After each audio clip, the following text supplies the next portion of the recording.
Good evening and welcome to the Monday, May 9th, 2022 Litchfield Board of Selectmen meeting. The board has just come out of a paperwork review. I'd like to call the meeting to order and ask everyone to please stand for the Pledge of Allegiance. I pledge allegiance to the flag of the United States of America and to the republic for which it stands, one nation, under God, indivisible, with liberty and justice for all.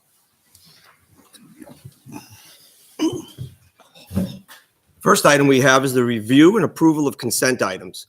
We have an accounts payroll manifest of May 3rd, 2022 in the sum of $825,093.43. May 10th, 2022 in the sum of $70,366.79. And May 10th, 2022 in the sum of $9,595. We have a payroll manifest of May 5th, 2022 in the sum of $56,896.12, and May 12th, 2022 in the sum of $54,708.86. We have the April Town Clerk Tax Collector reconciliation. Are there any items members would like to remove from consent? Hearing none, do we have a motion to approve? So moved. We have a motion by Mr. Larry. Second. We have a second by Mr. LaSalle's. All those in favor, Mr. Larry. Aye. Mr. LaSalle's. Aye. Mr. Lynch. Aye. Ms. Queenan. Aye. I am also an aye. Motion carries 5-0-0. Is there any other business members would like to add to the agenda this evening? Hearing none, public input will occur no earlier than 6:45 p.m. The first item of business is the April 24th, 2022 minutes. Has everybody had a chance to review? And do we have any comments or clarifications?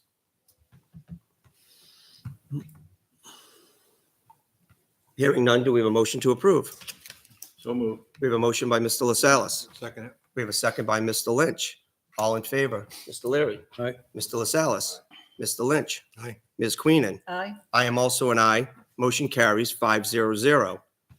Next, we have the purchasing policy, second review and approval. Mr. Brown. Okay, thank you. Yeah, again, this is your second review. I understand Ms. White introduced it at your last meeting. A recap, purchasing policy is exactly that. It provides procedures and guidelines for our department heads and boards and committees to follow when they're obviously making purchases and buying services or equipment, supplies. It encourages fair and open competition. It has a section where it encourages local businesses. So I know sometimes that comes up. The one of the procedures that's in place is the town administrator can approve purchase orders in the range of $5,000 to $12,000. In that range, we are required to try to get 3 written proposals. We don't always have success with that, but we do try. And anything greater than $12,000 is brought to this board and discussed with you and approved prior to making a commitment. And a lot of times, as you know, when we bring those to you, if it's going to be a sole source, then we'll ask the board to grant a waiver in accordance with the policy. Most of the time, we're either doing a competitive bid or there's a state contract. I know our police department, fire department does a lot of state contract pricing, which we still do the waiver. One of the things I'm proposing this year is the disposal of surplus property. And currently right now, the policy is written that department heads have the authority to dispose of surplus property that has a value of $0 up to $100. I like to see that change from 0 to 500 and to have the town administrator change from 100 to 500, change that from 500 up to 1,000. Mm-hmm. And we're just finding that, things have a value, but to bring it as a formal process to the board for something that maybe has a value of $800, we feel that we can do that within the department heads, and then anything greater obviously would bring to the board. Also, Appendix A, we go through this every single year. We take a look at our vendors that we currently have contracts with. Some of these vendors have proprietary services that they offer. For example, a software license. There is no other business that we can do business with because they own that license. Some of the vehicle repairs that we have, the uniform services, obviously our legal services, insurance policies that we purchase. Those are all examples of things that are listed on the Appendix A. And because they're on there, we're not required to go out to competitive bid, but we still have to follow the purchasing policy guidelines. So if you're a business, you're on the list, and we're going to purchase something for $15,000, we still need to bring it to the board for a purchase order approval. Okay, I believe we had a couple typos that we wanted. Section Address? 13, yeah, looked good. Yeah, Good. Caught those? Rich had a question. Yeah. Since we no longer have, for all intents and purposes, we really don't have newspapers Mhm. that cover the area. You know, you don't have the Hudson Litchfield News. Right. People don't get the Telegraph or the Union Leader, really. How do we post things currently? So we have, I still do have access. We'll use the Telegraph or the Union Leader, and we'll use them for some of the legal notices. We haven't done some bidding recently, but we would use our website. We would use other professional websites, like the New Hampshire Municipal Association.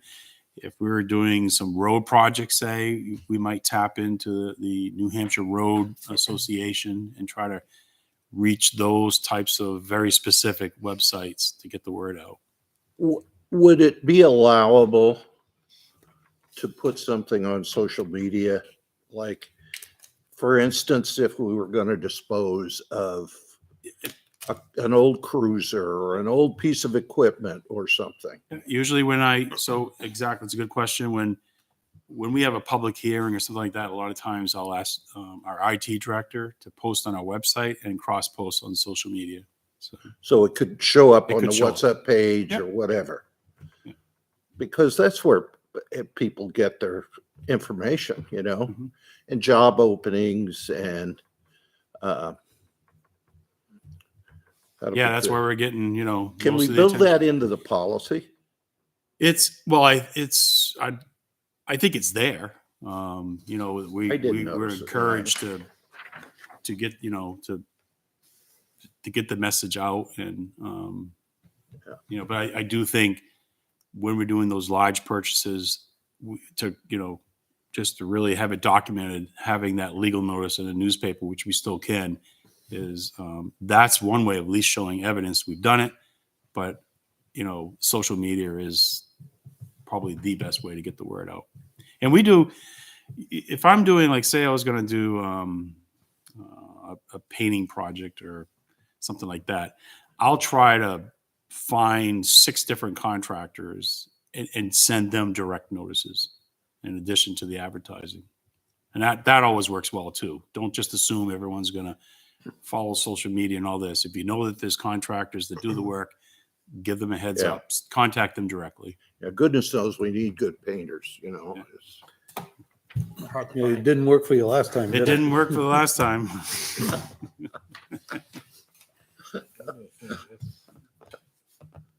But yeah, this is an annual review. And so, like we said, we've worked with our department heads and committees updating Appendix A. It was introduced to you at the last meeting.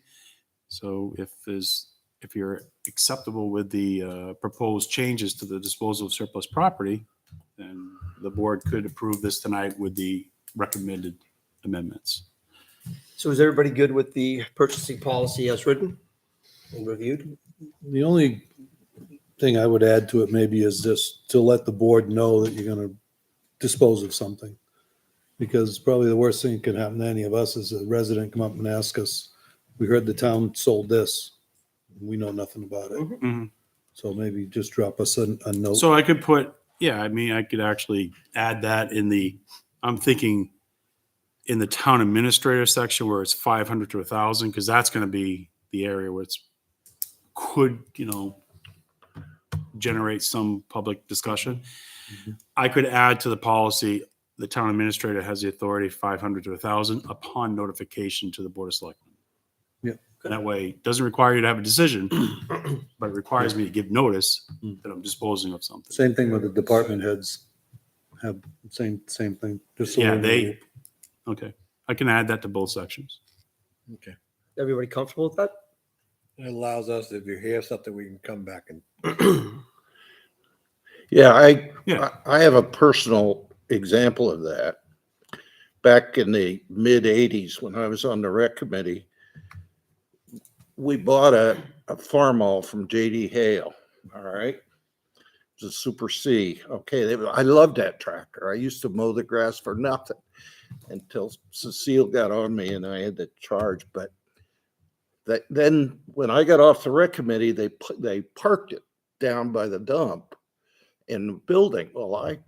And they didn't use it for years. Roland had it parked down there. Roland said it was a danger to roll over, so he had it parked. So I coveted that tractor and I kept looking at it, because I wanted to buy that tractor. Well, all of a sudden, poof, it was gone. There it went. Of course, whatever. That's the way it goes. I wouldn't want that to happen to somebody else. still being used today. Charlie's got it, right? Yeah, Who does? Charlie. Charlie does. Okay, is everybody comfortable with the purchasing policy as amended? I move we accept it. We have a motion by Mr. LaSalle's. We have a second by Ms. Queenan. All in favor, Mr. Larry? Aye. Mr. LaSalle's? Aye. Mr. Lynch? Aye. Ms. Queenan? Aye. I am also an aye. Motion carries 5-0-0. Next we have is the town administrator report. Mr. Brown? Okay, a couple things here. Obviously, the agenda this evening is kind of short. I was away on vacation, and the week went quick. First week back.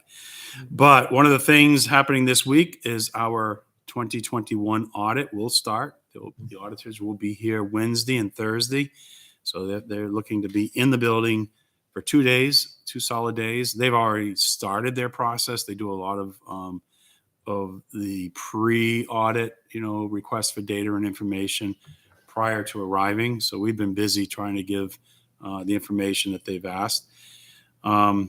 The tax warrant, Karen's asked me to give you a heads up that we are going to be publishing the tax warrant for the first tax bill this week. We don't know exactly what day we'll have it printed, but by law, we have to have the tax warrant delivered to the tax collector by the 15th. So we're hopefully going to have that out this week. I'll send an email out to you. If we can get at least 3 people to come in and sign it, we appreciate it. The part-time clerk position that was approved at town meeting, I see that Terry's gone out. She's advertised that. So she's got it out there on social media. I saw that, and on our website. I think they have it on the New Hampshire Municipal Association website. So recruitment starting. Also, if you recall, the Jason Brennan was working with trying to coordinate a flyover to get that high resolution and trying to do it jointly with the town of Hudson. They did a flyover. The resolution didn't come out as great as Jason was looking at, and he worked with Hudson, and they did another flyover today. So we're looking for better results. So it's good to have a citizen that has expertise in this area looking out for us. And you'll see a little activity starting tomorrow. When we at the year end, we asked the board to encumber some funds to upgrade the desk for myself, Karen White, Heather, and the building inspector. So that furniture is scheduled to come in tomorrow and try to get the old stuff out. Okay. So how are we going to dispose of the old stuff? That stuff has, the value? even the used furniture company doesn't want it. People doing So we're- 100% of roads is great. Probably, I don't know. We'll get it out of here and see what kind of condition it's in. It's possible we can have it down at the transfer facility, and see if people will take it for free. But some of it, so we'll do that first and then have to dispose of it after some time. Pat's listening. And that's all I have. Okay, thank you. Seeing that it is 6:46, we'd like to open it to public input. Are there any members of the public that would like to provide input this evening? Good evening. Rick Charbonneau, 401 Charles Bancroft Highway. So last Tuesday night, the planning board approved another approval for Mel's. And in that discussion, I asked the board about the noise ordinance. Well, we don't have a noise ordinance, but we have, in regulations, we have a 75 decibel requirement. So, and we have a lighting requirement that's in our regulations, that's in the town regulations. So I asked the planning board if they would have them put that on the plan, what those regulations were, or the decibels on, and they wouldn't do that. They said that the enforcement was up to the selectmen. So here I am at the selectmen's meeting, so that on a Friday, Saturday, or Sunday night, when there's problems, who do I call?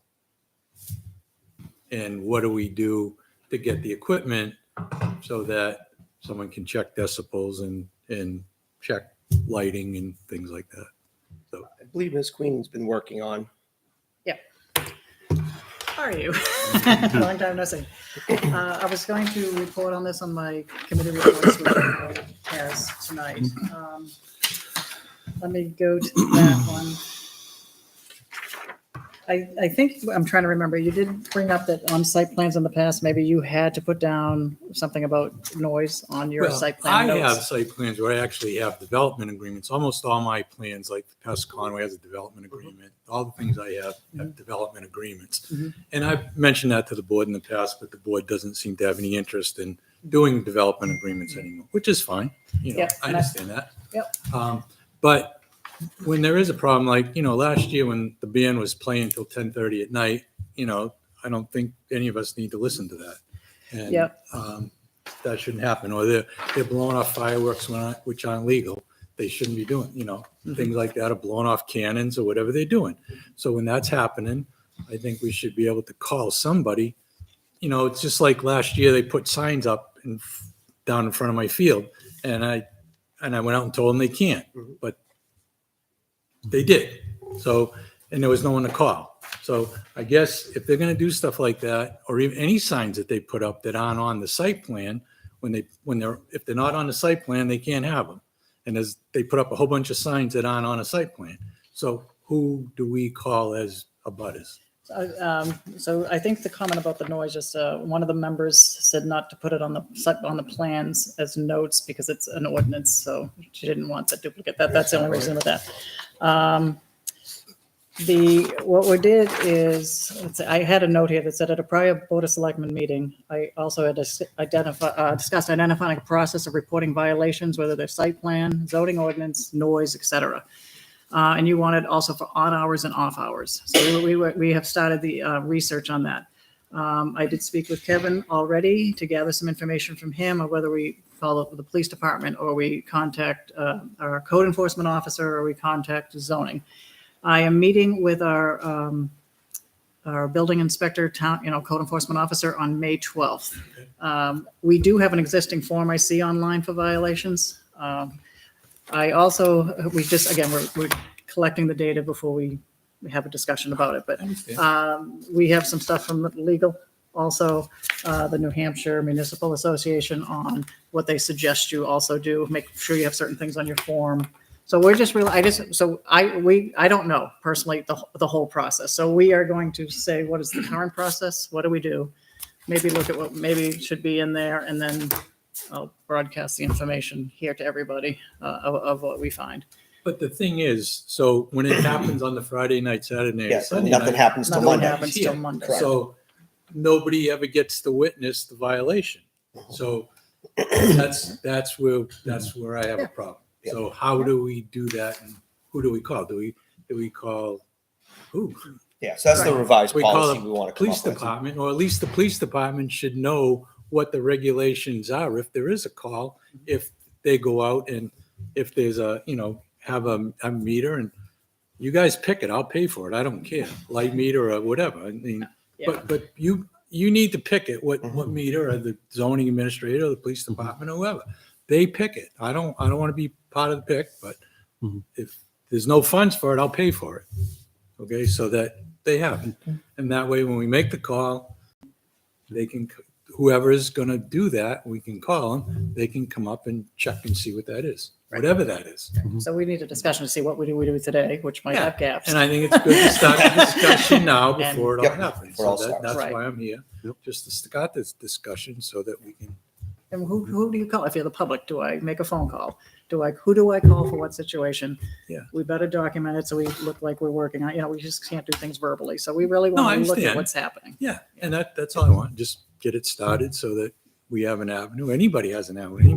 Yeah. Anybody that has a problem, doesn't matter. Well, the policy was, this is what I was told when I got here, is that you got a complaint with zoning or anything that, whether it's, it had to come to you in writing first, or you don't act on it. Mhm. So maybe that weekend they may get by, but they probably won't get the following week done. Mhm. Okay, that's how it was done before. Mhm. But you had to have a written complaint. That's what they want, and the form is in there. They wouldn't let me go out unless I had a written complaint. I try to go talk to them and stuff like that, tell them calm it down, whatever the case, but still, and I'm local.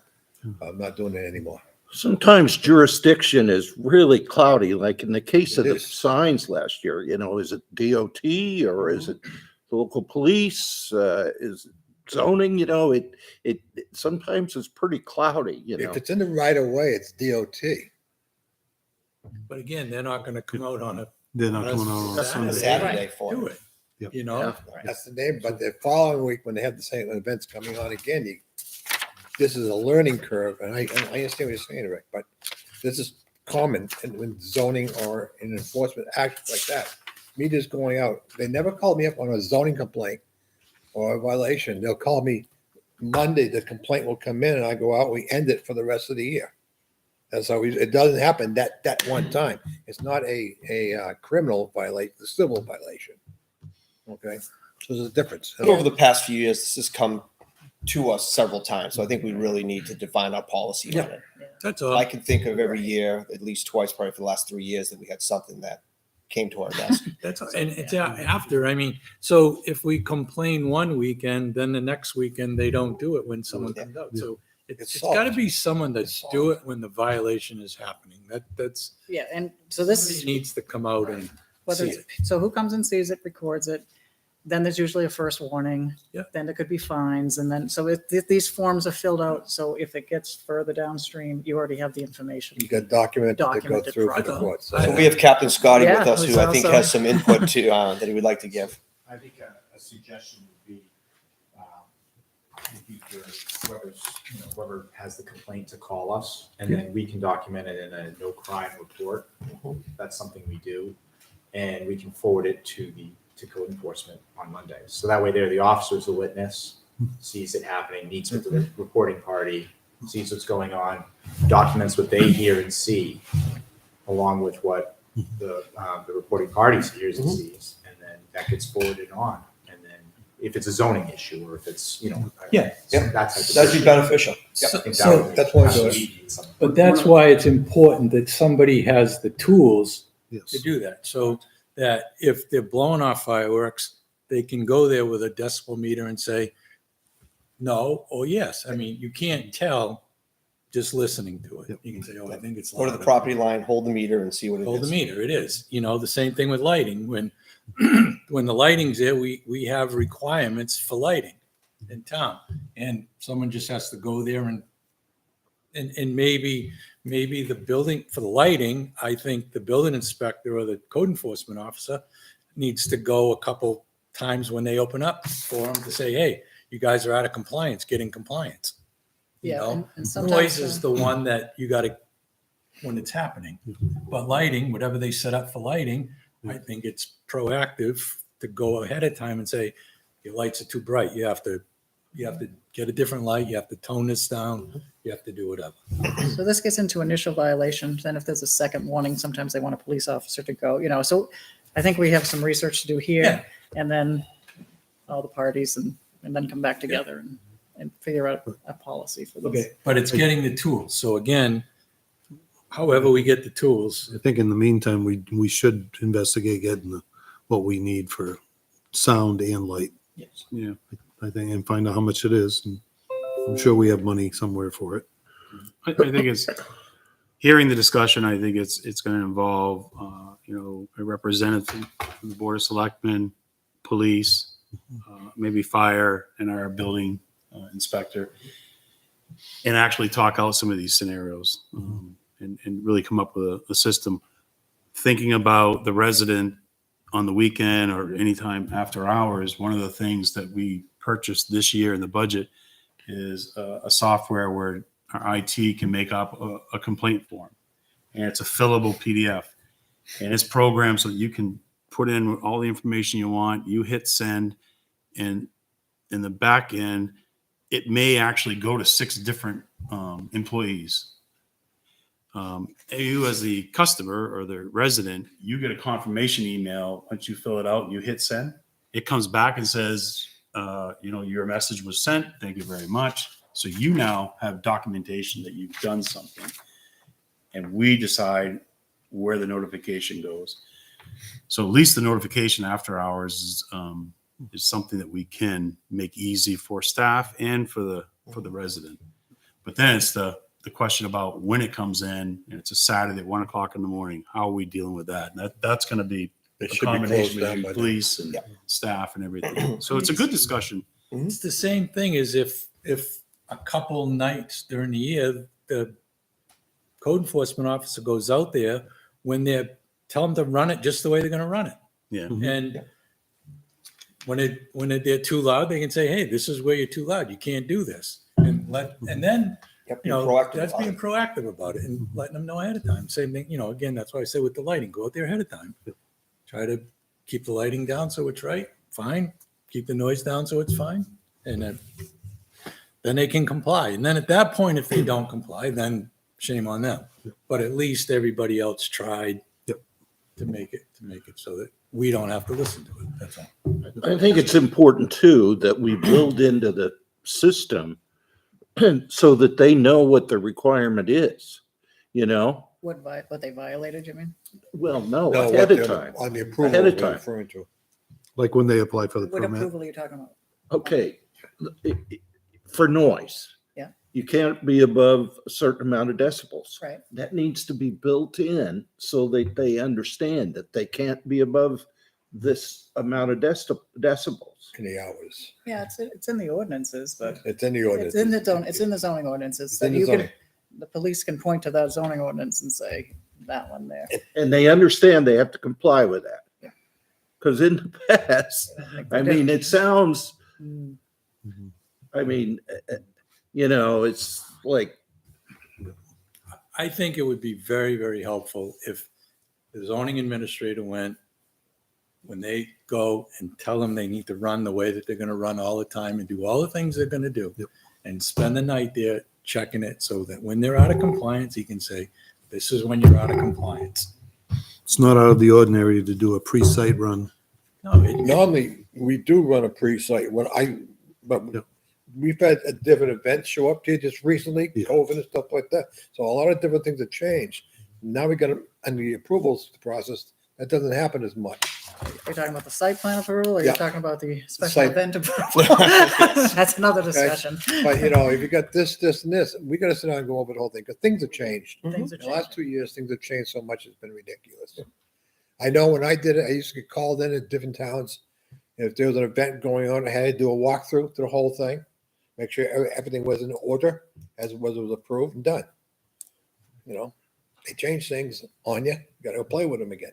all right. So I guess as you get further along, if Yeah. somehow I get notified so I can come in and see where we Join are or Of whatever. course. You're always welcome.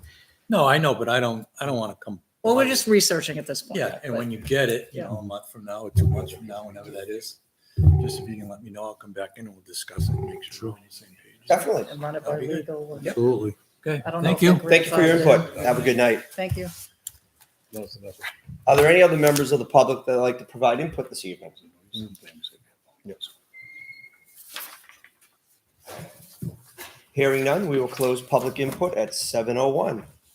Next, we have a selectmen reports. Mr. Lynch.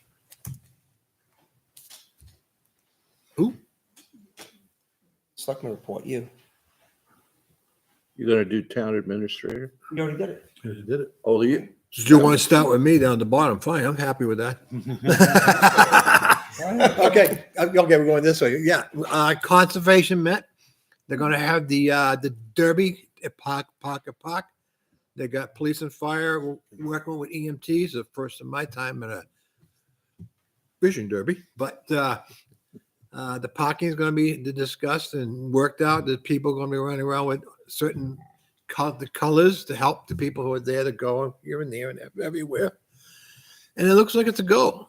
Is there anybody from Fish and Game? No. And after trying to get a permit this year, Harry had a heck of a time trying to get the permit to get the fish and game involved and stuff. It took a while to get through it. That was one obstacle after another. He finally got it done.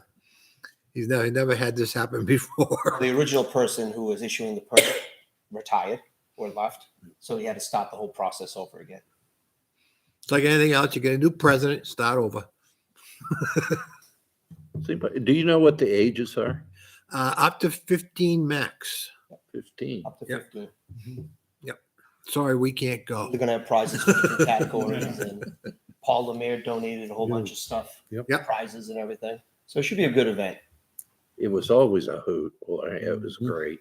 The other thing, like the vegetable field on the north side of the brook there, the farm, that's an area that we're going to look at some parking or something in there temporary too, because the parking is going to be a concern. And walking down Route 38, there's no path there. So they're going to have people flagged off and everything else to make things safe. I believe police is working with them. Correct. To on make that it safe one. Yep. going from community garden area up to Yep. Parker Park. Maybe we jump the fence. I'm going to try to take my scooter down there. Do you have a wheelbarrow with it? What's people- that? You got a wheelbarrow connect to it and you bring people back and forth? I got a little electric scooter. That's all I got to say. Is it street legal? Is it street legal? Scotty said yes. Tom's just shaking his head. There's Queenan. Hey. Well, we had a little bit of an intro there, but let's go.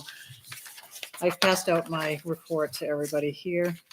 Capital Improvement Planning Committee, the next SIP meeting will be held on Monday, June 6th at 6 p.m. here at the Town Hall. At the last meeting, it was held on May 2nd. The highlights from the meeting, there were 5. 2 contracts for Mr. J. Mancar from NRPC were approved. He signed them. He will be updating our SIP spreadsheet and drafting the formal SIP report. And the second contract was he will review the current impact fee methodologies for the town, work with the town and school to identify future projects, accommodate growth projections, and then develop a final impact fee schedule for adoption by the planning board. The fire chief and deputy chief were also present, and they discussed the need for a new fire truck. Currently, they're saying it takes about 22 months for a new fire truck between ordering it, specifications, building it, and delivering it. The price of a new fire truck as of today would be mid to high 700,000. They said since 90% of the town now has access to hydrants, the SIP committee can remove the tanker truck from the SIP plan. So that's good. That's like $95,000 or something a year. That's what the new fire truck will keep the town's ISO insurance ratings the same. It will continue to meet the town's required NFPA standards. He was getting into a number of firefighters that have to show up on the site. That new fire truck allows that. And because we share, with neighboring towns' equipment, it also will help neighboring towns as well. There was a list provided about used fire trucks that the chief had gone over. They did go through them. There were 4 that were candidates. 2 were sold immediately, and the other 2 did have some electrical issues, but they are going to keep looking at those lists as they come in. We're waiting for 2 town citizens expressed interest to being the 1 citizen rep on the board. We're just waiting for them to come to the next meeting. The library chairperson, I'm not naming names here, I'm just listing titles, came in and she's going to be more active with the SIP committee. And the SIP committee is planning in June, which is coming up, to start hearing from the town department heads in Troy, obviously, they go through you, to order to add their items onto the SIP plan. So they're trying to do this in June if they can. They want to, they may double up meetings instead of once a month, try to meet twice a month so we can get an expedited prioritizing SIP priority of projects to the Board of Selectmen. All right, I did email this to our person doing the minutes so they can just cut and paste. All right, as far as the planning board, Now, before you just for clarification too, you keep referring to the SIP, capital improvement plan. Yeah. But it's also, and I think they've discussed it. We are depending on the CIP committee to put together the list for recommended action for ARPA funds, right? Yeah. So so we're getting that list updated with everything. and that's we what have we'll be to say the doing. ARPA At the funds. same time, updating the CIP priorities. At the same time, asking for the ARPA request. And it's just a recommendation. That's all they have. Right, it's an advisory board. And speaking to the vice chairman, your intent to have it to us by what, September? He is, he's, I guess that happened last time from what I'm hearing, right? It was expedited, if, Yeah. not, You did a There lot. shouldn't be a lot of changes to Mm. the SIP itself. And No, it then, shouldn't be. so the real question is, what gets brought to the table for the proposal to use the ARPA funds? mhm, Correct.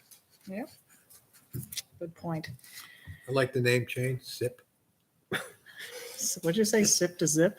Zip to zip. Oh, no, we're not going to Sip, that's sacrifice what I meant. speed, Sip. which is, Sip. would be accurate. No, it's CIP. Yeah. All right, planning board, the next meeting will be held Tuesday, May 17th, 7 PM here at the town hall. One of the items on the meeting agenda will be a workshop to discuss Albuquerque traffic calming measures. Okay. The last meeting was held on May 3rd. We conditionally approved the Corning Farm River's Edge Development Project near Route 3A and Corning Road. I don't know if you can see this well enough. I'll pass it around later. Here's Route 3 and here's the Temple Street. I will just do this as well. This is what they're going to look like if you look at them head on. They're trying to keep with the the homes of the town and keep it looking more agricultural. And then I'll just give you one more picture. And this is if you drive down the side roads, into the complexes themselves. How many units? They're building 64 new units, and then the house will have 2 units in there, so a total of 66. Are they all going to be red, I hope? Different colors. Okay. Fine red. So I can pass that around, but you get the idea. I thought they're trying to stay with the agricultural Do you theme. have any idea how much they're gonna retail for? At the beginning, they thought 280 to low 300s, but Yeah. I don't know. They're Where the 3 market is bedroom. now. It'll be sold at 3-bedroom? that price Yeah. will be sold. I heard And they're today beautiful. that, Not today's market. 30-year fixed are up over 5. Yeah. I've heard it's moving up. That's gonna knock a lot of people out of the market. So the timing is not good, because it's gonna keep going up. Does this all the time in construction. You get the highs and lows and lows, highs and lows. Would do. Well, I'd seen this 17% back in the 80s. Jimmy Carter.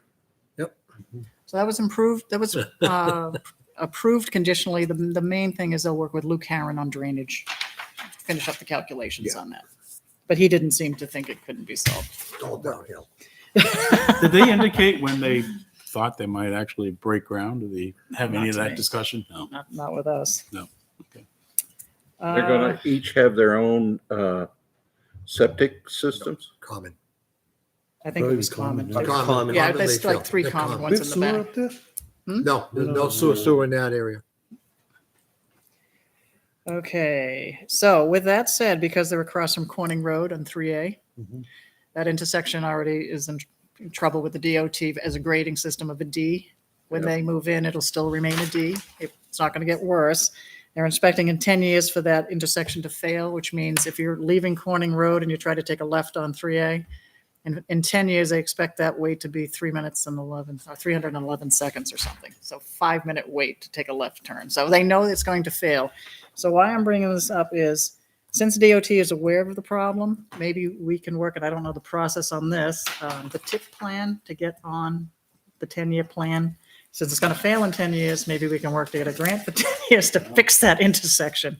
The I don't know house is who's the involved issue. with The that, if it's house- our highway department or whoever's on the tip committee, but the farmhouse is so close to the road. There isn't much room to tip it back. You were saying the road. well, there's other homes, there are lawns that they could, I there's understand. other thing. Or they might move the center yellow line. There was other things that we're talking about, but at least nothing's happening now, but they do, if they know it's gonna be a slow intersection in the House future. and move it back. They did leave room from the house, the grass over to the road in case there was a turning lane or something being proposed. It would be real close to the house. Real close, I know. could open But the at the door. moment, 25 feet, right? they did leave space even? available. About 5 or 6. From the center line to the, This one, yeah, the state road is a whole different thing. Hmm. But to gain space to get that a turn lane or a straight lane going down through heading south, you gotta cut into the bank where the brickwork is. Mhm. And they can't go too far because you got a stone foundation there. Yep. It's not gonna take the impact. Mhm. That building thing. Yep, they've had that discussion, and maybe the house will go, because safety is obviously paramount, but as of now, the house is staying. And the DOT might move the road over a little bit, they could, I don't want to say eminent domain, but maybe a few feet of lawns on the other side, Mhm. But right now, our Rotary, I'm not going to throw anything else out there. But 10 years, who knows? All right, but I don't know how we keep this on the radar to apply for this. We haven't done I it. think it's a yet, real good question for For Jay. Jay Minkara, Okay. because so- I think, I agree. I don't even know, is it the town's responsibility financially to Mhm. address, play some role in this when it fails? Or is it strictly going to be the state? And it needs to get in their plan. Yeah, the state, it's a state road 3A, but I'm Yeah. not sure what Corning Well, is. Well, I know. So Corning's a sometimes town. what they'll do is, Town? is potentially they could ask the town to be responsible for 20% of the Mhm. cost. It could because if they have to Because take of the the town land. road. The subdivision was done in 668 back then, 67, 68 in that sector. Yep. Okay. What, the Corning Road portion? Yeah, the corner road, they started building the duplex Yep. and the old house, the cape on the other side. Those are 1 acre lots. There's room in the front, but you're gonna reduce their setback on the sides and the angles. Mhm. okay? If you gotta take land to get a turn lane in there. Yep. Cause you can't go too far to the main house Mhm. for structural reasons, okay? You get the dump truck traffic through there, you're gonna get some rumbling. And there's no dump truck traffic that we know of. Okay, Mhm. okay, so those are considerations I think the builder may want to know in the future when he wants to spend money to make that a duplex or condo. He may want to jack that back a little bit where the barn was. It's simple to move those homes than it is to move anything else. So all of them. And they may, at that point, they said they would address straightening out. It's not a 90-degree angle, I guess it's a turn in the intersection, it's not quite. It's off by about 10 degrees. So the problem isn't going to be these townhomes going in. If a gas station or something comes in later, they're saying there could be a little bit of more traffic problem because people usually stop after they see it, it's a quick stop decision. That may bring problems, but they went through because they were not going to introduce this anymore to the existing intersection having a problem. Okay. All right, and then we did go over bullet number 3 on the back of yours about identify the process we have today of reporting violations and on and off hours, and then we're still, doing our research. And I meet with our building inspector on the 12th, and anyone else who you think, I think we should have a talk with you as well, and just see what we do today, and then look at what we have. As far as Nashua Regional Planning Commission, the next full commissioner meeting will be on Wednesday, June 15th at 7 p.m. at NRPC's office at 30 Temple Street in Nashua, New Hampshire. And that's all I have. Okay, thank you. Yep. On the front page here, you have written in script liked. What did I say?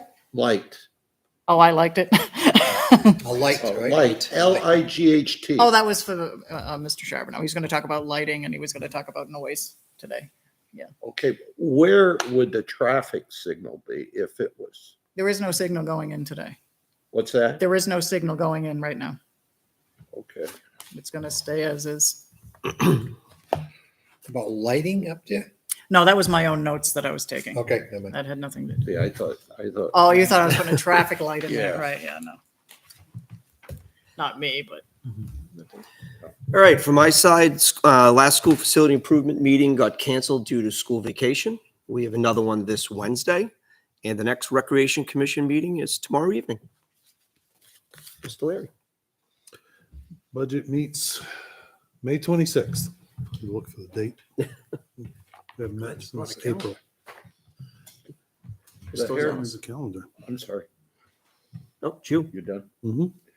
The Heritage Commission has not met, and since the farmhouse that Selectman Queen had talked about was proposed, that was the next order of business. Since that's not an order of business now, so I don't know when we'll meet as far as that goes. the barn is still going though, right? I think, right? The barn. No, the reason why, I don't think it's going on because we can't get it underneath the power lines. That's what I still. mean. So the barn might come down. Yeah. Okay. Yeah. All right. Last I heard it, they could, it was too expensive to move it. I'm glad you mentioned that. But the house, I think they want to try to keep at the moment. Yeah. Maybe not there, but keep it. Just as a note of interest, the legislature is coming to the end of our session. This Thursday, if there's anybody out there who grew up or lived in Eastern Europe under communism, this Thursday at 10 o'clock, Lech Valenza, who was, as I was explaining to you folks, one of the most important people in the downfall of the Soviet Union, is going to be speaking to a joint session of the House and the Senate on Thursday. And I am totally thrilled. As a student of history, this is, but if I grew up under communism in Eastern Europe and knew that Lech Valenza was coming to New Hampshire to speak, I would want to be there. So if there's anybody out there who is in that situation and can possibly be there, get a hold of me and I'll get you an invitation. You can sit in the gallery as my guest because I am totally thrilled that he's going to be there. That's all I have. Okay, thank you. That ends the public portion of our meeting. We do have one non-public session this evening. It's under RSA 91A:3 2A, compensation of a public employee. Do we have a motion to go into non-public? So moved. We have a motion by Mr. Larry. Second. We have a second by Mr. LaSalle's. Roll call vote. Mr. Larry. Aye. Mr. LaSalle's. Aye. Ms. Queenan. Aye. Thanks. And I am an aye. Motion carries 5-0-0. The board is now going into non-public. While we do not anticipate the need to return to a public session following the non-public, other than to adjourn, we reserve the right to do so if a non-public session necessitates the board taking action in a public session. Thank you very much for tuning in, and everyone be well.